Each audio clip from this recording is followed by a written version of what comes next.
Kalau kita melihat Injil, amat sangat jelas sekali apa yang diajarkan Yesus tentang perkawinan.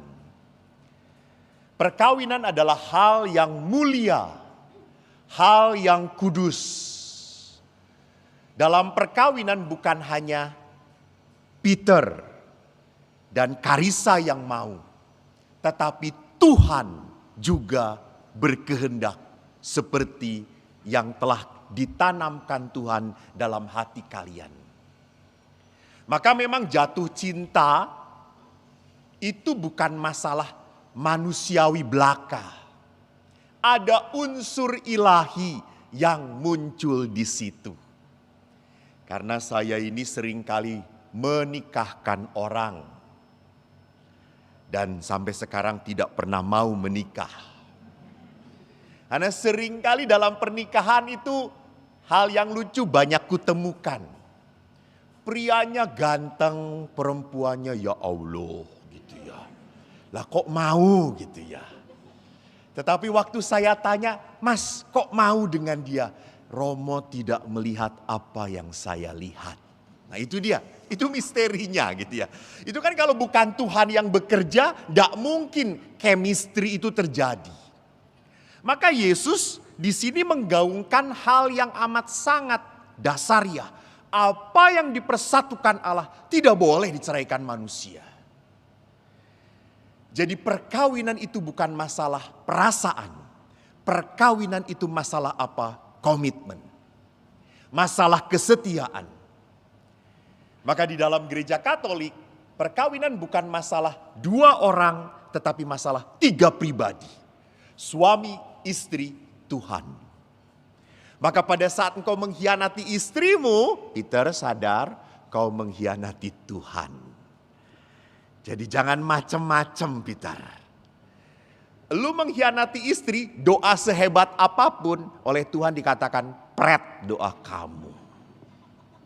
Kenapa? Karena di dalam gereja Katolik kehadiran Allah nyata lewat diri pasangan. Dan yang menarik pun ini di dalam kitab Perjanjian Lama. Seorang laki-laki meninggalkan keluarganya.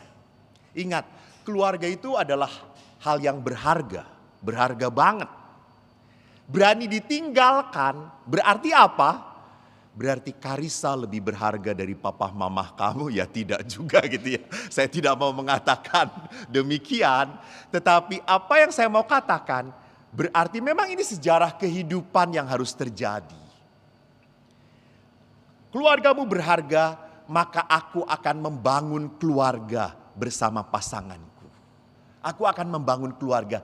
Seperti aku telah rasakan cintaku, kasihku, keamanan dan kenyamananku dalam keluarga, maka akan aku bangun bersama Karissa. Itulah perkawinan. Sehingga bagaimana perkawinan itu dibangun, bagus dalam bacaan pertama. Ini bacaan yang khas Paulus. Paulus mengatakan, kenakanlah belas kasihan, kemurahan, kerendahan hati, kelemah lembutan dan kesabaran. Ingat, kenakan. Berarti kalau mengenakan itu sesuatu yang tidak otomatis ada dalam diri kita. Kemurahan hati, kelembutan, kesabaran itu bukan sesuatu yang langsung lahiriah saya punya seperti itu. Enggak, itu keutamaan. Keutamaan itu berarti apa? Harus saya latih bersama-sama demi kebaikan. Peter, Karissa, saya tanya. Kalau salah jawab, kita undur perkawinannya ya. Nggak apa-apa, tenang aja. Semua biaya yang dikeluarkan oleh orang tua akan dikembalikan oleh Tuhan Allah. Bukan oleh gue, enak aja. Peter, Karissa, untuk apa kalian menikah? Karissa dulu atau Peter dulu? Lihat wanita hebat selalu mengorbankan suami. Lu dulu, gitu ya. Oke, Peter, karena sudah dikorbankan, jawab. Nah, bagaimana?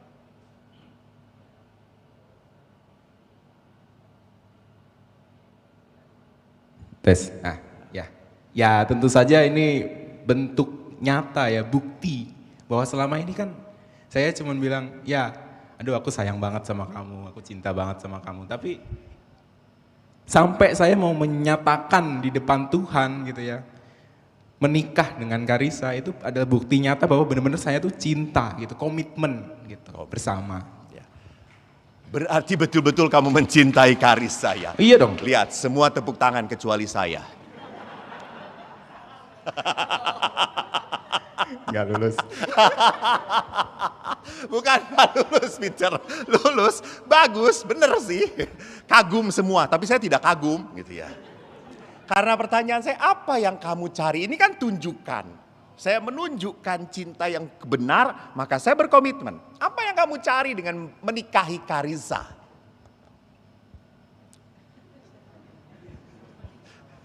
Ya, tentunya kan kalau saya sih hidup itu pengen bahagia. Oke, Gitu. that's Jadi good. dengan kalau saya bahagia sendiri nggak cukup gitu. Saya merasa akan komplit bahagia saya itu kalau saya bersama dia. Ya, tepuk tangan lagi.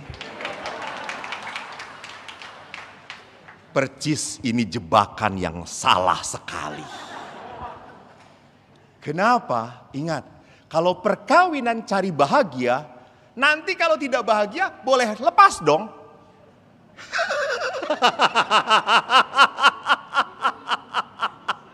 Pintu terbuka di belakang. Jadi saudaraku Peter dan Karissa, ingat, dalam perkawinan bukan kebahagiaan yang dicari. Dalam perkawinan adalah apa? Kesejahteraan pasanganku. Kesejahteraan pasanganku. Jadi dalam perkawinan yang menjadi nomor satu, not I am happy, no. How can I make her happy? You know that is Christ banget, Tuhan banget gitu ya. Ini tesnya surga gitu ya. Tesnya surga itu bukan tes yang egois, bukan demi aku. Tesnya surga itu adalah tes bagaimana saya mau, bahwa cinta itu berarti apa? Saya mau masuk ke dalam apa yang kamu butuhkan, apa yang kamu butuhkan. Jadi inilah kasih. Saya selalu melihat apa yang dia butuhkan, apa yang dia perlukan. Bukan hanya terjadi waktu pacaran. Nah ini seringkali terjadinya seperti itu. Waktu pacaran, gue ingin tahu apa yang dia sukai. Supaya apa? Gue tipu dia. Biar dia tertarik sama gue gitu. Setelah menikah, nah lu sekarang promosi habis. Welcome to the real life. Tidak seperti itu. Maka di dalam perkawinan kalian harus belajar untuk melihat kalau bukan saya, siapa yang akan membahagiakan dia. Kedua, 90% saya baru baca beberapa minggu yang lalu. Dari seorang yang ahli banget tentang ilmu perkawinan, dia di counseling banyak. Dia mengatakan 90% perkawinan gagal karena apa? Karena tidak bisa mengampuni. Karena tidak bisa memaafkan. Jadi Bapak Paus mengatakan hal yang sama. Perkawinan hanya bisa bertahan kalau kamu bisa mengampuni pasangan. Bukan mengampuni karena dia layak diampuni. Enggak, Karissa. Kadang-kadang Peter juga memusingkan kamu. Apakah layak diampuni? Lakukan seperti yang aku minta. Enggak akan pernah terjadi. Tetapi pengampunan itu muncul karena apa? Harus berdasarkan dari komitmen hari ini. Dia berasal dari Tuhan, dia pemberian Tuhan. Saya berjanji pada Tuhan untuk setia pada dia dalam untung dan malang, di waktu sehat dan sakit, di waktu dia baik dan error. Ingat itu. Jadi Karissa tidak akan ada lagi yang menerima Peter selain kamu. Secara halal. secara benar di depan Tuhan. Maka Peter dan Karissa, kalian masih muda. Nikmatilah senantiasa keberduaan. Perkawinan menjadi rahmat terindah dan cara tadi yang Peter katakan bagus. Saya bisa bahagia sendirian, tapi bahagia itu akan berlipat ganda kala aku bersama kamu. Lakukan, inilah anugerah yang harus kamu jaga sampai mati. Maka Peter dan Karissa, sebelum perayaan perkawinan ini kita lanjutkan, bersyukurlah kalian dihantar oleh orang tua kalian. Menghadaplah mereka dengan hati murni, mohon ampun dan mohon restu dari kedua orang tua kalian. Doa mereka adalah kekuatan perjalanan hidup perkawinan kalian. Peter dan Karissa, saya persilahkan untuk menghadap kedua orang tua.